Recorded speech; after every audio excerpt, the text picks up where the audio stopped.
How do we know what funds to buy and sell? Is there some sort of computer model or algorithm? Well, we get help from computers, but all of our investing decisions are made by mature, responsible humans. Do we have those here? We do, lots of them.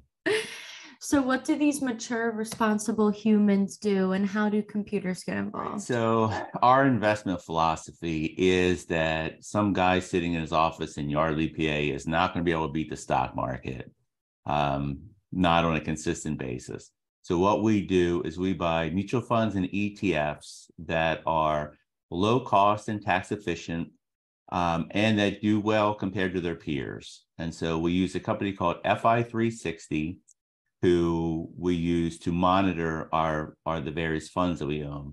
So about monthly, we upload the funds that we have into FI 360, and it measures or it judges mutual funds and ETFs based on 9 individual fiduciary criteria.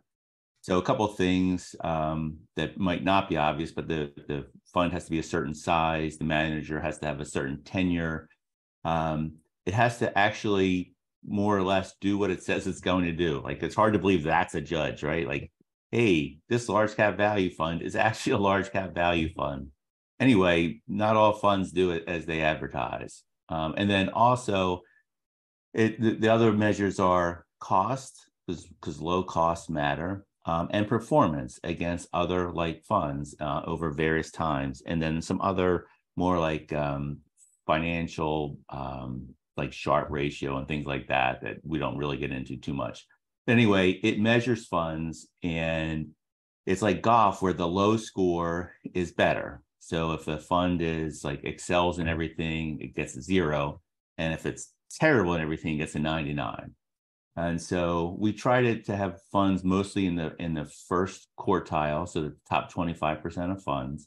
But also know that sometimes even great funds aren't going to be in that top quartile.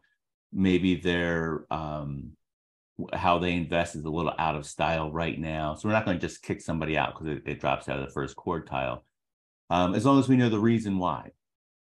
So we use that third party way of knowing like what, whether the funds that we have are worth keeping or whether we should explore options. And then when we decide to explore options, we use that same software to take a look and see what funds might be better in the space.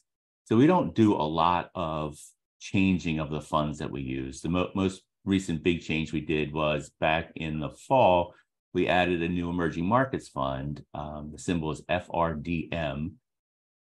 And it is a freedom weighted index. So there's no Russia, China, Saudi Arabia. It only buys stocks in countries with capitalism, rule of law, and where there's like no autocracies. So it's a really cool thing. I'm glad we've started it. We do in clients' portfolios. We use different software for that. We use something called Tamarac, which is our rebalancing software. So when people start with us, we figure out what their asset allocation should be. And that's what percentage of stocks, bonds, and if they need cash in their portfolio, how much cash. And then we create a model in Tamarac for that client or assign one that we've used for somebody else. And so we will have an idea of approximately how much, what percent in each fund the client should have.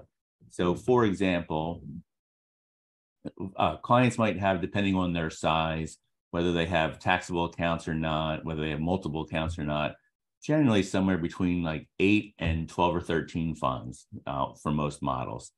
And we will assign the different asset classes. For example, like small cap value might be 4% in a client's portfolio. Well, we use that model to keep track of that. And we had an overall model deviation by how much a client or a client's household is off of their model easily. And then we also have a separate notification if someone is off a particular holding by more than 20%.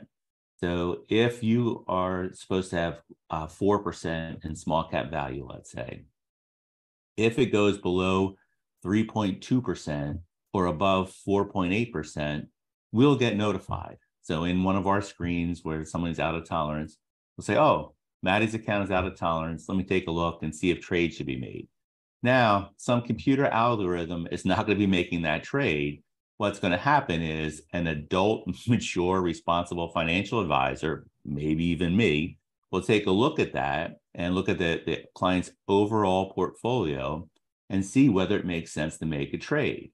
And some of the things that we might take into consideration is, what's the size of the trade? Is it really small? Does it make sense to do that? Will there be a transaction charge from Schwab or TD Ameritrade if we make that trade? Is it in a taxable account, and would it be a taxable gain? And is a taxable gain close to the end of the year? So say it's December 31st and we see this trade and it seems to make sense, but the client already has gains for the year and there are no other losses to wash it from. And so I know if I take that gain, there is going to be an immediate tax impact for that client. I will usually wait till January 2nd, 3rd, 4th, whenever to make that trade, if the client is still out of tolerance. So we use software, and it's very helpful. And it really makes the decision-making process much easier for us because it's really easy to get the information so that we can make the decision. So in that example, we'll see what the client's long-term gains are, what the gains would be, or short-term gains are, what the gains would be if we made the proposed trade. We'll know the client, so we know what tax brackets they're in.